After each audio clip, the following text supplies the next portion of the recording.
ఇదే మనం ఆరాధించే ఆ ప్రభువు యొక్క గొప్పదనం. ఇప్పుడు ఆయతుల్ కుర్సీ పదాలలో దాగి ఉన్న అద్భుతాన్ని అర్థం చేసుకుందాం. ఈ ఆయత్లో అల్లాహ్ యొక్క అలాంటి నామాలు ఉన్నాయి. అవి ఒక మనిషి జీవితాన్ని మార్చగలవు. అన్నింటికంటే ముందు అల్లాహ్ ఇలా సెలవిచ్చారు, అల్లాహు లా ఇలాహ ఇల్లాహు.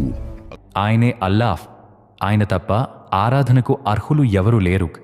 ఈ వాక్యం అన్ని అబద్ధపు దేవుళ్లను తిరస్కరిస్తుంది. అవి విగ్రహాలైనా, సంపద అయినా, అధికారమైనా, లేక మనిషి యొక్క స్వార్థమైనా సరే. ఒక విశ్వాసి దీనిని చదివినప్పుడు అతను ప్రపంచంలోని ప్రతి బానిసత్వం నుండి విముక్తుడవుతాడు. లాభం, నష్టం యొక్క యజమాని అల్లాహ్ ఒక్కడే అని అతనికి అర్థమవుతుంది. అల్లాహ్ కోరకుండా ఏ శత్రువైనా, ఏ రోగమైనా, ఏ ఆపదైనా అతనికి ఏమీ చేయలేదు. తర్వాత ఇలా సెలవిచ్చారు, అల్హయుల్ ఖయ్యూం,